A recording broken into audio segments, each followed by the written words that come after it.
তা আজকে আমাদের আলোচ্য টপিক কি? ক্লাস 9-এর পদার্থের ভর ও ধর্মের কি বল দেখি পৃষ্ঠটান। হ্যাঁ, তো পৃষ্ঠটানটা একটু সম্পর্কে যদি আমরা একটু ক্ষুদ্র ধারণা রাখি, সেটা তোমাদের কি বলতো দেখি। পৃষ্ঠটান, আচ্ছা এখানে পৃষ্ঠ বলতে কিসের কথা বোঝানো হচ্ছে বলো তো দেখি? তরলের পৃষ্ঠ। কি বলো? তরলের পৃষ্ঠ। তার মানে একটা, তোমরা যদি ভালো করে লক্ষ্য করো যে তোমাদের একটা বাটির মধ্যে দেখা গেল একটা তরল রাখলে, তরলের উপরিতলটা দেখবে একবার সমান, কখনো কিন্তু এবড়ো খেবড়ো থাকে না, সর্বদা কি হয় বলো দেখি? সমান। এবং সবচেয়ে গুরুত্বপূর্ণভাবে একটা কথা বলি যে আমরা যদি দেখি তরল, শুধুমাত্র জলকে যদি একটু ভালো করে চেক করি, জলের একটা আলাদা বিহেভিয়ার আছে জানো। জলের মধ্যে 1 ড্রপ তেল ফেলবে, 1 ড্রপ, তুমি দেখবে সেই তেলটা গোটা চারিদিকে ছড়িয়ে পড়েছে। সেই তেলটা কি হয়েছে? চারিদিকে ছড়িয়ে পড়েছে। কেন ছড়াচ্ছে? কে ছড়াচ্ছে? কিভাবে ছড়াচ্ছে? বুঝবো। এবার যদি আমরা দেখি যে তোমার হচ্ছে একটা জলের, ধরো এরকম হয়েছে, তুমি দেখবে তোমার বাড়িতে একটা টেবিলের উপরে কিছু জল রাখবে, সবাই আমার দিকে তাকাও, টেবিলের উপরে জল রাখবে, 4-5টা ড্রপ আছে, হ্যাঁ, দেখা গেল একটা ড্রপ আছে, পাশে আর একটা ড্রপ আছে। এই ড্রপটা যদি কাছাকাছি থাকবে, কিছুক্ষণ রাখার পর দেখবে তারা দুটো ড্রপ কি হয়ে যাবে? এক জায়গায় চলে আসবে। কি করে হয়? তার মানে জলের সঙ্গে জলেরও কিন্তু অন্তরাণবিক আকর্ষণ বল আছে।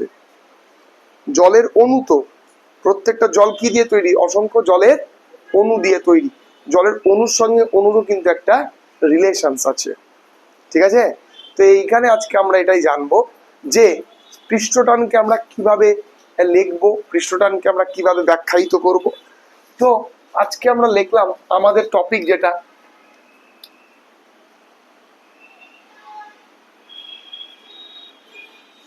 কি বলো দেখি? সারফেস টেনশন, যার কথা হচ্ছে পৃষ্ঠটান। কি বলো? পৃষ্ঠটান, সারফেস টেনশন বা পৃষ্ঠটান। আচ্ছা, তো আমরা যদি দেখি একটা, ধরো পাত্র আঁকছি, একটা খুব ছোট একটা পাত্র আঁকি, এই পাত্রর মধ্যে দেখা গেল এটা তোমার হচ্ছে একটা নর্মাল পাত্র, হ্যাঁ, এতদূর অব্দি কি আছে বলো দেখি? জল আছে। এটা কিন্তু জলের তল। যদি আমরা ভালো করে দেখি জলটা পাত্রের মধ্যে এরকম ভাবে থাকবে কিনা, থাকবে না বলো তো? তো আমরা যদি এর মধ্যে একটা রেখা কল্পনা করি, তাহলে মনে রাখবে এই রেখাটার এদিক থেকে একরকম বল প্রয়োগ করবে, এদিক থেকেও বল প্রয়োগ করবে।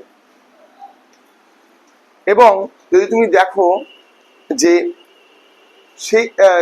সেই রেখাটি, যে রেখাটি নিয়ে কথা বলছি, সেটা যদি একটা প্লাস্টিকের রেখা হয়, তাকে ভাসাবে কে?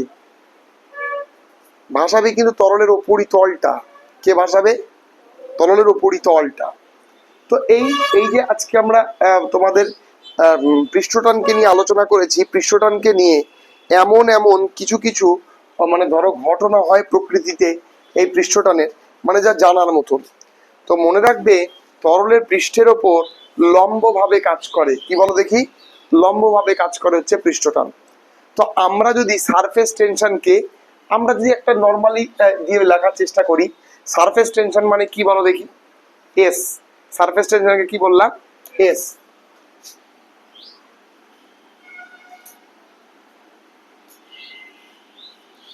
S equals to F by L. বুঝলে? F equals to F by L. এবার এই এলটা স্যার কি? আমরা একটু ভালো করে জানি এলটা কি। এলটা হচ্ছে, ধরো এই যে রেখাটা, আমি অনুভূমিক রেখাটা কল্পনা করেছি, এ বি একটা অনুভূমিক রেখা কল্পনা করেছি, এই এ বি এর দৈর্ঘ্য এল। বুঝতে পারলে এলটা কি? বুঝতে পারলে? এ বি এর দৈর্ঘ্য এল। তাহলে surface tension S equals two কি বলো দেখি? F by L. এফ কি বলো তো দেখি? এফ কি? এফ হচ্ছে লম্বভাবে বল দিচ্ছে কেগুলো?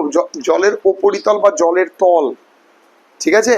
তো ভালো করে মাথায় রাখবে। তার মানে কি, কোনো এখানে সংজ্ঞাও একটা খুব সুন্দর দেওয়া আছে, তরলের মুক্ত পৃষ্ঠে যদি একটা রেখা কল্পনা করা যায়, এই যে দেখো আমরাও রেখা কল্পনা করেছি, এবং প্রতি একক দৈর্ঘ্যের উপর লম্বভাবে পৃষ্ঠ বরাবর যে তোমার বলা যেতে পারে তোমার লম্বভাবে যে বল প্রয়োগ করা হচ্ছে তাকে বলে পৃষ্ঠটান। তার মানে জলের পৃষ্ঠের সঙ্গে পৃষ্ঠের এক প্রকার কি আছে বলো দেখি, টান আছে। জলের পৃষ্ঠের সঙ্গে পৃষ্ঠের কি আছে, একটা টান আছে।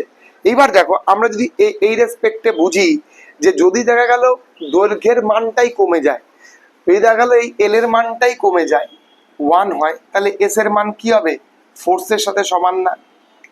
তো আমরা যদি সারফেস টেনশনের একক বার করতে চাই, বা এর যদি আমরা তোমার বলা যেতে পারে একক বার করতে চাই, তাহলে আমাদের কি বল বাই দৈর্ঘ্য, তাই না? তাই না?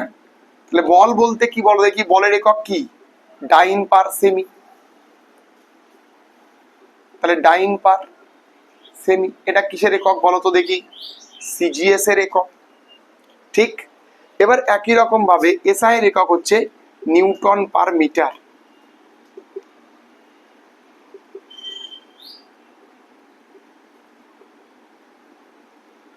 এসআই, তাই না বলো, নিউটন পার মিটার কিসের বলো দেখি, এসআই।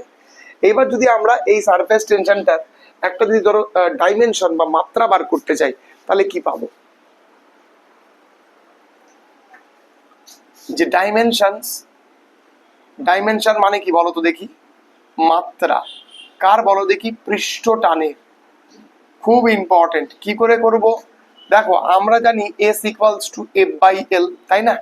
তাহলে এফ সমান সমান কি বলো দেখি, আমরা পড়ে এসেছি প্রথমে M L T to the পাওয়ার -2। কেন বলো দেখি, এফ বলতে বল, বল বলতে ভর ইন্টু ত্বরণ, কি বলো দেখি, এফ হচ্ছে বল, বল বলতে ভর ইন্টু ত্বরণ। তো এখানে ভর কোনটা বলো তো দেখি, এম, ত্বরণ কি বলতো তো এল টি টু দি পাওয়ার -2। তাহলে সেক্ষেত্রে আমরা এখান থেকে যদি লক্ষ্য করি, এই যে এল এল কেটে যায়, এল বলতে লেন, তাহলে এখানে আমরা এল দিলাম, তাহলে এল এল কেটে যায়, থাকে কি বলো দেখি, এম টি টু দি পাওয়ার -2। বোঝা গেছে তোমার, বুঝতে পারলি? তার মানে এটা হচ্ছে ডাইমেনশনের মাত্রা। তার ডাইমেনশন সম্পর্কে ক্ষুদ্রাতি ক্ষুদ্র যে তথ্যটা আমি বললাম, ভালো করে মাথায় রাখবি, এটা কিন্তু বলা যেতে পারে। এবার পৃষ্ঠটান কি কি উপর প্রভাব করে, প্রথমে দেখ তাপমাত্রা। আচ্ছা, তার মানে যখন একটা তরল ঠান্ডা অবস্থায় থাকে, যখন একটা তরল ঠান্ডা অবস্থায় থাকে, তার তার দেখবি একবারে থেমে থাকে, তরলটা কি হয়, একবারে থেমে থাকে। যখন থেমে থাকে তখন উপরিতলটা কেমন হয়, কি বলো দেখি, সমান হয়ে যায়। উপরিতলটা কেমন হয়, সমান হয়। উপরিতলটা যখন সমান হয়ে যায়, তার মানে কি, তার তাপমাত্রা একটা সহনশীল তাপমাত্রায় আছে। কিন্তু যদি তুমি ফোটাও, তাহলে কি হবে, উপরিতলটা কি টকবক টকবক টকবক করে ফুটবে না? তার মানে তাপমাত্রা বাড়লে কোনো ক্রমেই তোমার উপরিতল মানে তরলের উপরিতলটা কিন্তু স্টেবল থাকবে না বা শান্ত থাকবে না। তাই তাপমাত্রা বাড়লে কি, পৃষ্ঠটান কি হয়, কমে।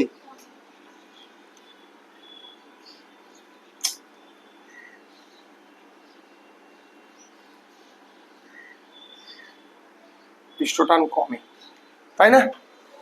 ঠিক একই রকম ভাবে আমরা যদি এখানে আর কি কি প্রভাবকারী বিষয় রয়েছে দেখি, বলেছে তরলের ঘনত্ব। ঘনত্বের সঙ্গে রিলেশনটা একটু ভালো করে দেখি। আচ্ছা, ঘনত্ব মানে কি, ঘনত্ব মানে হচ্ছে যে মিশ্রণ বেশি ঘন। যেমন ধরো মোবিল চিনলা, ওই যে সাইকেলের চাকায় দেয়, গাড়ির চাকায় দেয় মোবিল, যাতে সেখানে ঘর্ষকারী না লেগে ক্ষয়ে না যায়, ঘর্ষণ কমানোর জন্য মোবিল দেয়, দেখেছো কি? তো সেই মোবিলটা কি তুমি এমন করে নড়িয়ে দিলে সে কি সমান হয়, তার কোনো তল আসে, তরলের মতন বা জলের মতো তল আসে কি, আসে না। কেন আসে না বলো তো দেখি, ওর ঘনত্ব বেশি, এবং ঘনত্ব যেখানে বেশি হয়ে যায় মানে সে মিশ্রণটা ঘন হয়ে যায়। আর ঘন হয়ে গেলে কি হবে বলো তো দেখি, যখন মিশ্রণটি ঘন হয়ে গেল, তার উপরিতল কিন্তু সমান আসবে না, কোনো দিনও আসবে না। ঠিক আছে? তার মানে কি, ঘনত্ব বাড়লে পৃষ্ঠটান কমে, ঘনত্ব বাড়লে পৃষ্ঠটান কমে। এইবার দেখা গেল যে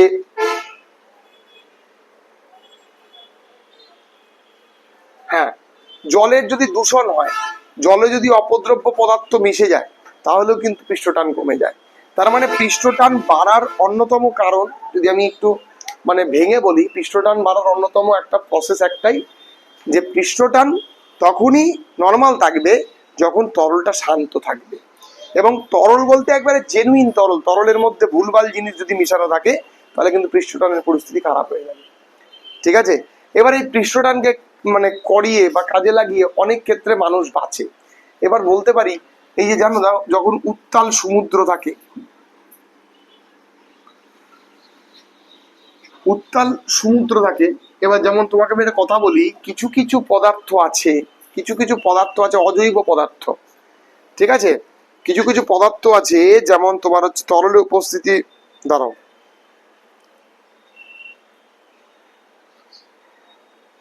ঠিক আছে, এবার দেখো, আচ্ছা, এবার আমাকে তুমি একটা কথা বলো, উত্তাল সমুদ্রে, উত্তাল সমুদ্রে, হ্যাঁ, তেল ঢাললে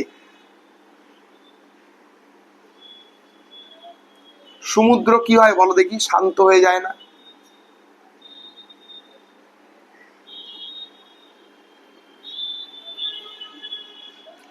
জানো এটা? আগেকার দিনে যখন নাবিকরা সমুদ্রে তেল নিয়ে যেত, বাই চান্স দেখা গেল সমুদ্র উত্তাল হয়ে গেল, তখন বাঁচানোর জন্য সে যে জায়গায় আছে সেই জায়গায় সমুদ্রের তেল ঢেলে দিত, তার কাছে তেল থাকলে। তার কারণ তেল ভর্তি যে জাহাজটি, কন্টেনারটি থাকতো, সেই কন্টেনারটি অনেক ভারী, অনেক ভারী।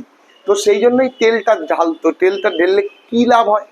তার কারণ দেখো, মনে রাখবে, ধরো এইখানে নৌকাটা আছে,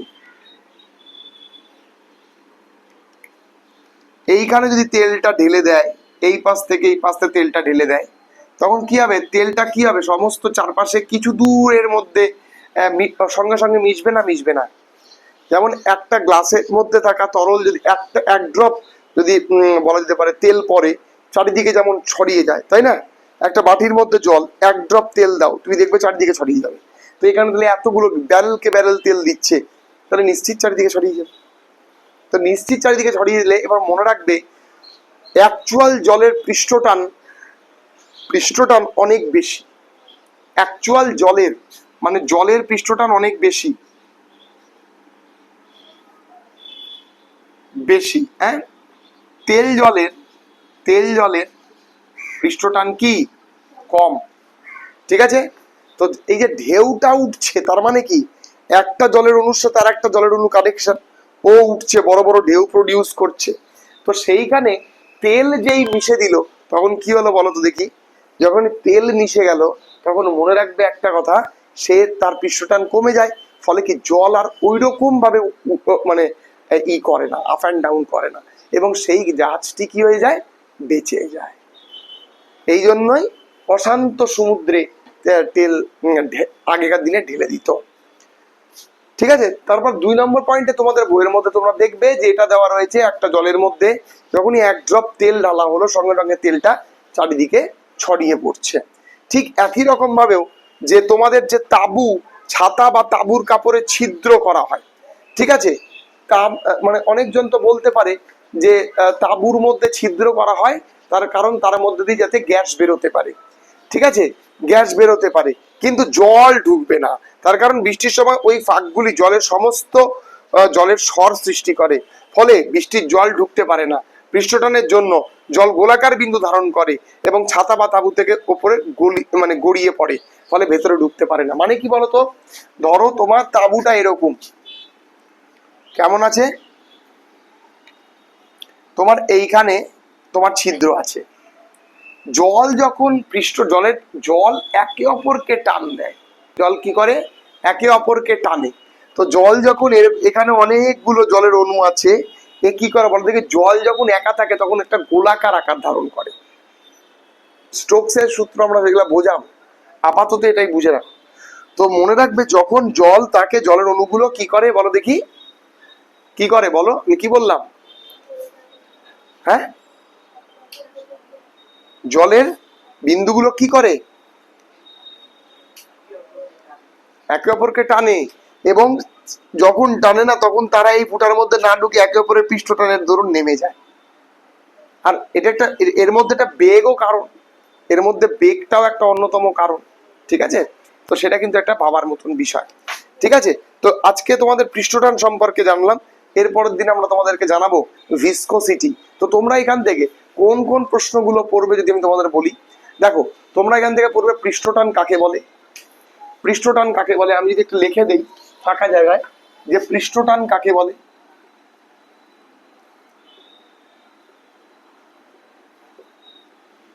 রাশিমালা পৃষ্ঠটানের রাশিমালা, পৃষ্ঠটানের একক ও মাত্রা,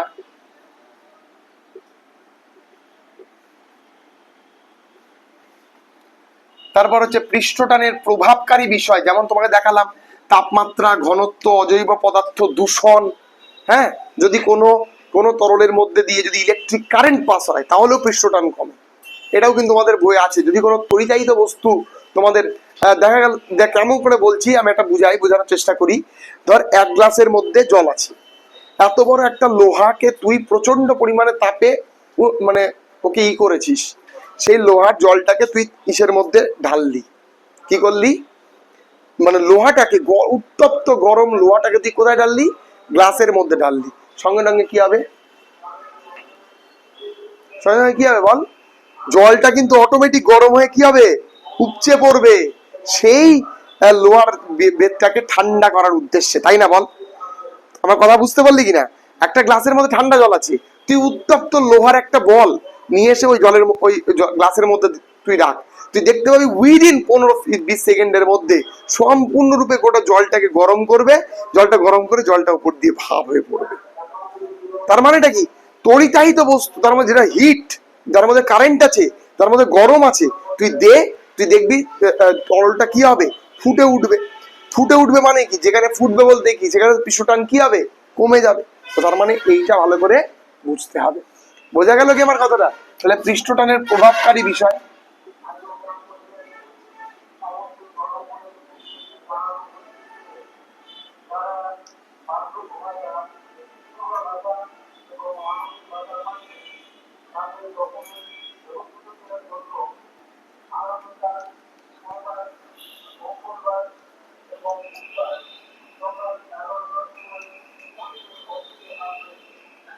ঠিক আছে, তারপর দেখো পৃষ্ঠটানে তোমার সম্পর্কিত কয়েকটি ঘটনা।